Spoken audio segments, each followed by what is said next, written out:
నగరంలోని స్థానిక సత్యనారాయణపురం కాశీనాయన ఆశ్రమం వద్ద ధర్మసింధు ఆధ్యాత్మిక సేవా సమితి సభ్యులు ధన్వి శ్రీనివాస్ మాట్లాడుతూ గత 4 సంవత్సరాలుగా ఏవైతే హరిజన గిరిజన దళిత వాడలలో ఉన్న హిందువులను చైతన్యపరుస్తూ వారిలో భక్తి భావన పెంపొందిస్తూ ప్రతి సంవత్సరం కొన్ని వందల మందికి తల్లి జగన్మాత దుర్గా భవానీ దీక్షలు అందిస్తున్నామని ఈ కార్యక్రమం తమ ఆధ్యాత్మిక సంస్థ సభ్యులు ఉల్లి అనిల్ కుమార్ సారథ్యంలో మరియు దాతల సహకారంతో నిర్వహించడం జరిగిందని తెలిపారు।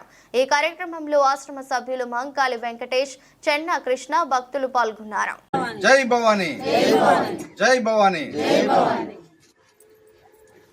ప్రతి సంవత్సరం లాగానే ఈ సంవత్సరం కూడా మన కాశీనాయన ఆశ్రమం ద్వారా గురుదేవులు రామచంద్రనాయన ఆశీస్సులతో భవానీ దీక్షలు ఇచ్చేటటువంటి కార్యక్రమం ఈ సంవత్సరం కార్తీక పౌర్ణమి నుండి మొదలు పెట్టడం జరిగింది।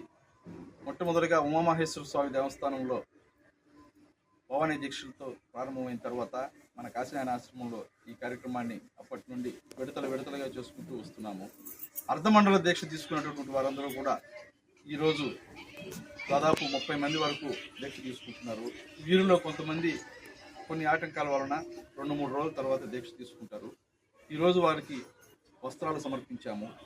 మనకి ఈ కార్యక్రమానికి మన గురుబంధువు అయినటువంటి శ్రీ ఉల్లి అనిల్ కుమార్ గారు వారి సహాయ సహకారాలతో ఈ కార్యక్రమాన్ని ముందుకు తీసుకెళ్ళడం జరుగుతుంది।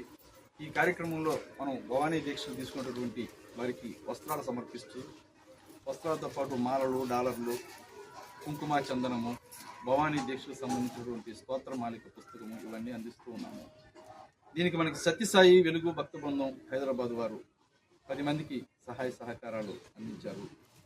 అదేవిధంగా మిత్రులు జాగర్లమూడి ప్రదీప్ గారు, సరిపల్ల ప్రభాకర్ వర్మ గారు, అక్కెం పద్మావతి గారు, పివిఎస్ఎస్ రామారావు గారు, అల్లు ఝాన్సీ లక్ష్మి గారు, దిగుపర్తి శ్రీధర్ గారు, సుదర్శనాచార్య తులసి గారు, విఎన్విఎస్ స్వామి గారు, వడగం వెంకటరత్నం గారు, డోరేటి రామారావు గారు, వెంకట వరప్రసాద్ గారు, నరసింహమూర్తి గారు, ఆదిమూలం రామ్ కుమార్ గారు వీరందరూ ఒక్కొక్క వస్త్ర దీక్ష తీసుకున్నటువంటి వారికి ఒక్కొక్కరికి వస్త్రాలు సమర్పించారు।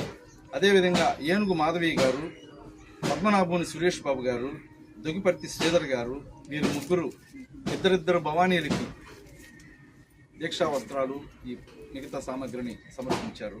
వీరందరికీ కూడా ఆ దుర్గా భవానీ తల్లి ఆశీస్సులు ఎల్లవెల్లా ఉండాలని చెప్పి కోరుకుంటూ ఉన్నాము। ఈ పవిత్రమైనటువంటి మార్గశిర మాసంలో ఈ ఎర్రని వస్త్రాలు వితరణ చేయడం ద్వారా జాతక రీత్యా ఉన్నటువంటి ఎన్నో దోషాలన్నీ తొలగిపోతాయని చెప్పి మనకి జ్యోతిష శాస్త్రం ద్వారా తెలుస్తూ ఉంది। ఇంత మంచి కార్యక్రమానికి సహాయ సహకారాలు అందించినటువంటి ఈ దాతలందరికీ మంచి జరగాలని ఆ తల్లి ఆశీస్సులు ఉండాలని చెప్పి కోరుకుంటూ వీరందరి యాత్ర కూడా విజయవంతంగా సఫలీకృతమయ్యి వీరు నియమబద్ధంగా ఉండేటువంటి వీరి దీక్షకి ఫలితంగా ఆ అమ్మవారు వీరందరి కుటుంబాల్లో సుఖ సంతోషాలను వదిలేటట్టు చేయాలని చెప్పి మనస్ఫూర్తిగా త్రికరణ శుద్ధిగా ఆ జగన్మాత దుర్గమ్మ తల్లిని కోరుకుంటూ మా గురుదేవులైనటువంటి కాశీనాయన రామచంద్రనాయన మాతృమూర్తి ఆకుడు గంగమ్మ తల్లి ఆశీస్సులు మా అందరి మీద ఎల్లవేళలా ఎప్పుడు ఉండాలని చెప్పి ఈ విధమైనటువంటి పుణ్య కార్యక్రమాలు నిర్విఘ్నంగా జరిగి ఈ లోకం అంతా క్షేమంగా ఉండాలని చెప్పి కోరుకుంటూ ఉన్నాము। జై దుర్గా।